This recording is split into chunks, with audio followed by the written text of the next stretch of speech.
अमरोहा से सनसनीखेज खबर है। हसनपुर के पिपलौती कला गांव में पत्नी ने प्रेमी के साथ मिलकर पति की हत्या की साजिश डाली। अवैध संबंधों के चलते पति महराज को रास्ते से हटा दिया गया। पहले नींद की गोली देकर बेहोश किया गया, फिर गला रेतकर हत्या कर दी गई।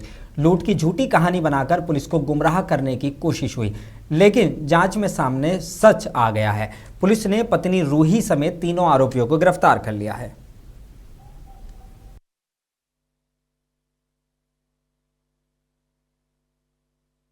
इसकी पत्नी रूही का इसकी बहन के देवर, जिसका नाम फरमान है, उससे लगभग 5-6 साल से संबंध थे। इसकी जानकारी इसके पति को भी थी और इसका पति इसका विरोध करता था। तो इसको अपने रास्ते से हटाने के लिए इन्होंने इसका मारने का षड्यंत्र रचा। पिछली रात इन्होंने नींद की गोली इसके पति को रात्रि के खाने में दी थी और लगभग रात 10 बजे फरमान और इसका दोस्त अदनान इसके घर पे आए और सोते वक्त इसके गले पे कलाई पर चाकू से वार करके इसकी हत्या कर दी। क्योंकि ये नींद में था, ये प्रतिरोध नहीं कर पाया।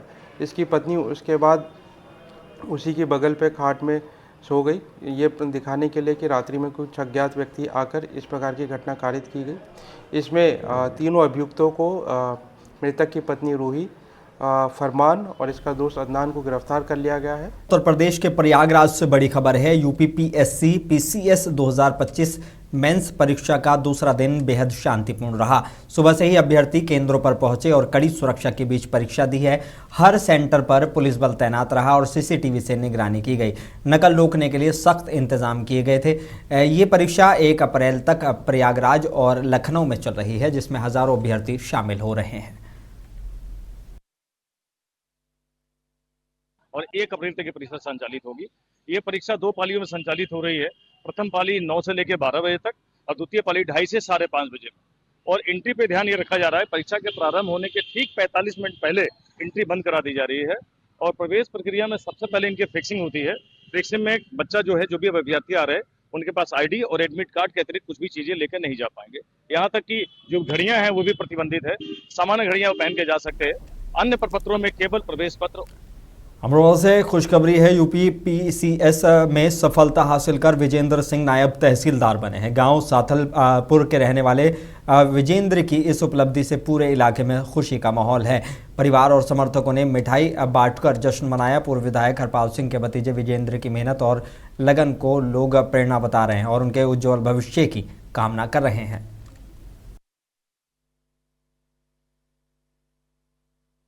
ऑनेस्ट द बेस्ट पॉलिसी हमारे बड़े भाई, हमारे पिताजी से सीख मिली है। उसी के आधार पर हम सामाजिक जीवन जी रहे थे। हमने सब बच्चों को कहा कि ईमानदारी से लगन से काम करें, इसलिए उसी श्रृंखला में आज मेरा भतीजा नया तहसीलदार बना है और निश्चित रूप से अगले वर्ष तक वो पीसीएस और उससे आगे बन जाएंगे। तो हमें बड़ी खुशी अनुभव हो रही है और हम बच्चों को भी प्रेरणा देते हैं, कहते हैं ईमानदारी से देश की और समाज की सेवा करो और जब देश मजबूत होगा तो आगे बढ़ेगा।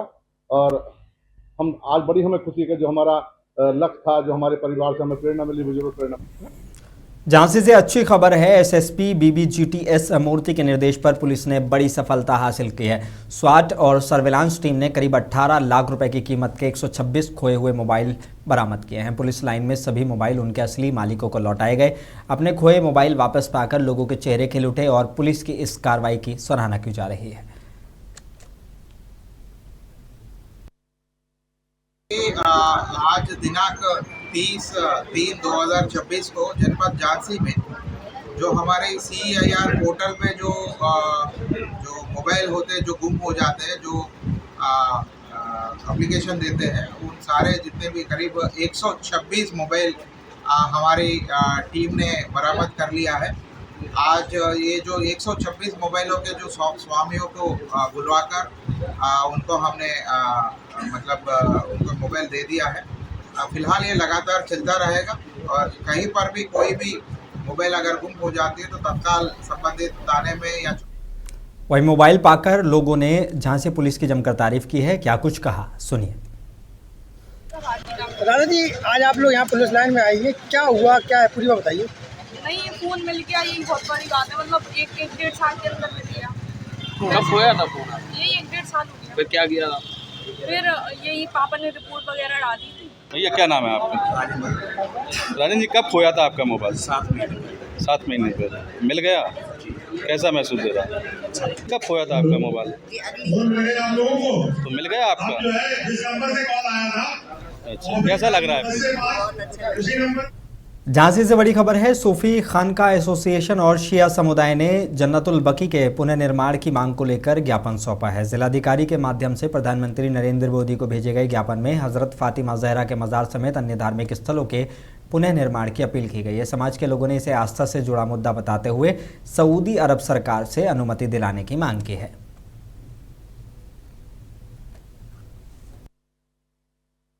चार हिजरी से जो कब्रें वहाँ पे मौजूद थी और 13 हिजरी तक 13वीं सदी तक जो है तो उसमें बाकी थी, उन्हें जो है तो सऊदी गवर्नमेंट ने जो है तो मुनहदिम कर दिया, तोड़ दिया, मिसमार कर दिया और निवस्त कर दिया।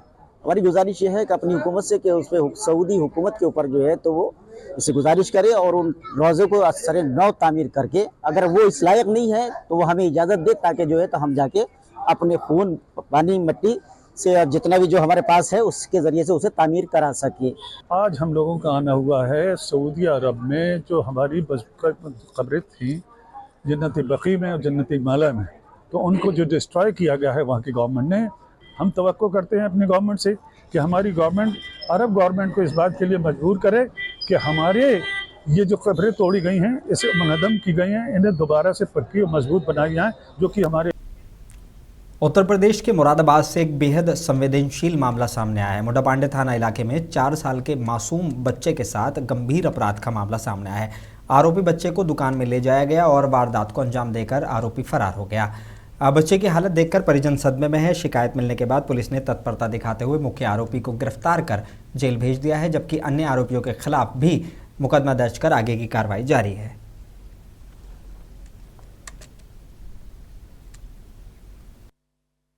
देखिए, थाना मुंडापांडे के गांव नरखेड़ा में कल दोपहर 3 बजे के आसपास एक नाबालिग बच्चे के साथ उसी के गांव के एक दुकान चलाने वाले व्यक्ति ने दुष्कर्म कर दिया।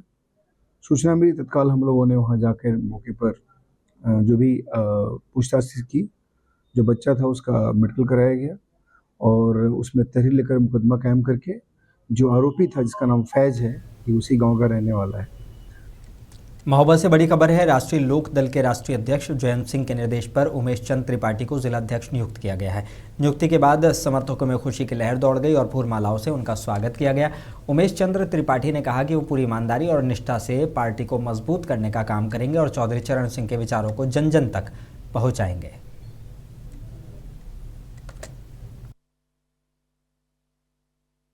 पार्टी का और अपने प्रदेश अध्यक्ष राम सिंह राय का शुक्रिया अदा करता हूं, जिन्होंने मुझे ये पद दिया, जिससे मैं ये एक्चुअल में किसानों की पार्टी, किसानों के हित से चौधरी चरण सिंह के समय से ही किसानों के लिए लड़ती रही है। इसलिए किसानों के उत्थान के लिए मैं हमेशा काम करता रहूं और उसमें मुझे सफलता प्राप्त होती रहे। कैसी रणनीति रहेगी आपकी? सब गांव-गांव जाके किसानों और दलित लोगों, दलित वर्ग को जोड़ना और जो पिछड़े हैं समाज में उनको एक मंच पे इकट्ठा करना। वाराणसी से बड़ी खबर है। 31 मार्च को काशी में एमपी यूपी सहयोग सम्मेलन का आयोजन होने जा रहा है। मध्य प्रदेश के मुख्यमंत्री मोहन यादव के नेतृत्व में ये कार्यक्रम किया जाएगा। पद्मश्री डॉक्टर रजनीकांत ने बताया कि इससे निवेश, निर्यात, ओडीओपी, शिल्प और पर्यटन को नई गति मिलेगी। साथ ही पीएम नरेंद्र मोदी और सीएम मोहन यादव के सहयोग से अंतर्राज्यीय विकास का नया मॉडल तैयार होगा।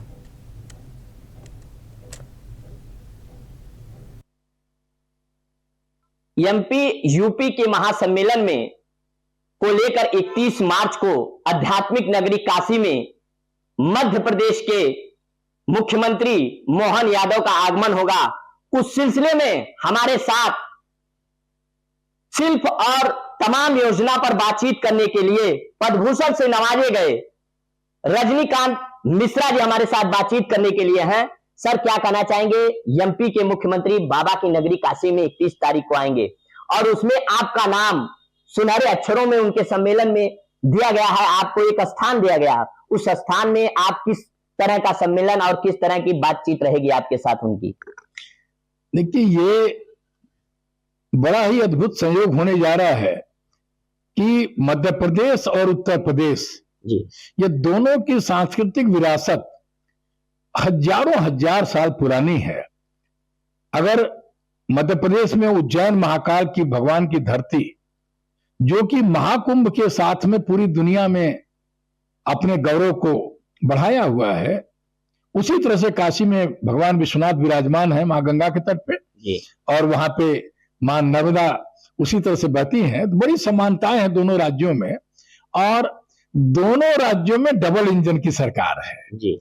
अब ये प्रधानमंत्री जी की प्रेरणा है कि वो निरंतर मार्गदर्शन करते रहते हैं। हम मध्य प्रदेश के मुख्यमंत्री डॉक्टर मोहन यादव जी को साधुवाद देते हैं कि उन्होंने काशी जैसे महत्वपूर्ण स्थान का चयन किया, जो सर्व विद्या की राजधानी है। यहाँ पे शिल्प है, कला है, खान पान है, व्यंजन है। जिस तरह से मध्य प्रदेश के अलग अलग इलाके अपनी विशेषताओं के लिए जाने जाते हैं, मध्य प्रदेश को तो भारत का हृदय कहा जाता है।